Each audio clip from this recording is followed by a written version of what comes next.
We have been deep in these documents.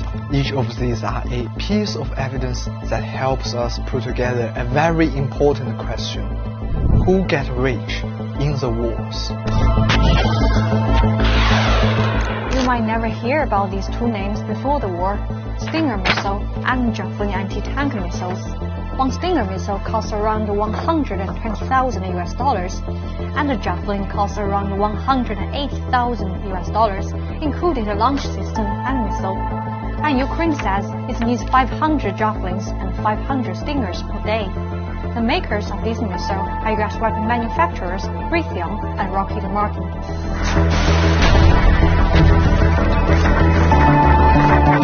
You might remember when the conflict began, the global stock market plummeted, but not for all. Lockheed Martin stock went up 20% and the Raytheon went up by 11%. But this is just one example of how these American companies has profited from war. After digging through the numbers, reports, all of it, we have established a list of some of the top people who got crazy rich off of the wars.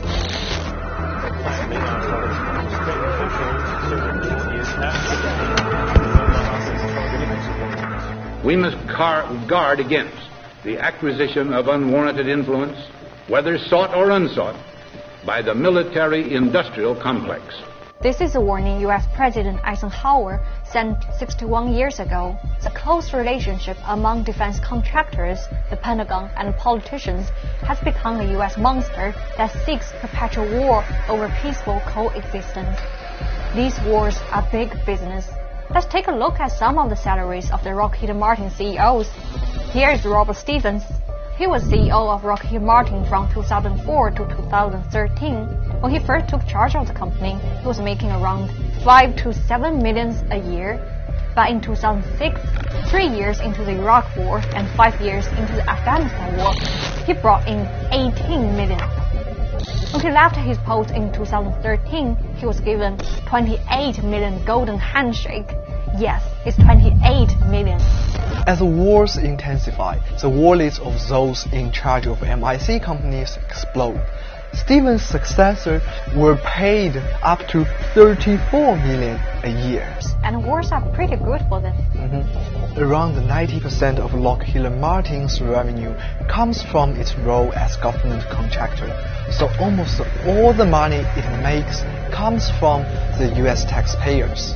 According to study and data by Brown University of the United States, the US has spent more than 14 trillion US dollar since the war in Afghanistan. Half of them goes to for-profit contractors. And within this money, there is a lot of corruptions and wastes.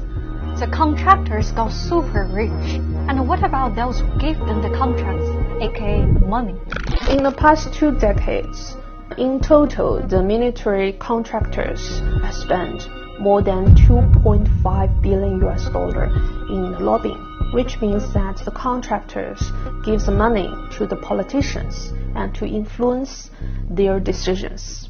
Last year, Raytheon donated about 15.4 million US dollar for the lobbying. The majority of these lobbyists have passed through the revolving door of jobs in Congress, the Pentagon, the National Security Council, or other agencies involved in determining the size and the scope of the annual budget for national defense. Former head of the Joint Chiefs of Staff, General Joseph Dunford, who was a major proponent of Lockheed Martin's troubled F-35, joined the company's board just 4 months after leaving his post in the military. The revolving door swings both ways. 4 of the past 5 U.S. Secretary of Defense have come from one of the top 5 arms contractors. Who else is getting rich from the war? U.S. congressmen. Members of U.S. Congress can buy stocks in defense companies like Lockheed Martin, and a lot of them have. Wow, at least 19 congresspersons or their spouses hold stock in these companies, and it's not partisan. We've got a name list. Republican Representative John Rockford of Florida purchased between 1,001 and 15,000 worth of Rising stocks on February 24 this year, the day Russia started its operation in Ukraine. Republican majority Taylor Greene bought between 1,001 and 15,000 Lockheed Martin shares 2 days before the conflict, and she openly tweeted, "War is big business to our leaders." Well said, Ms. Representative. There are even easier ways. U.S. Senator Gary Peters, a Democrat of Michigan who sits on the Armed Services Committee, owns up to 15,000 worth in recent stock. The Armed Services Committee authorized the Pentagon's budget in March.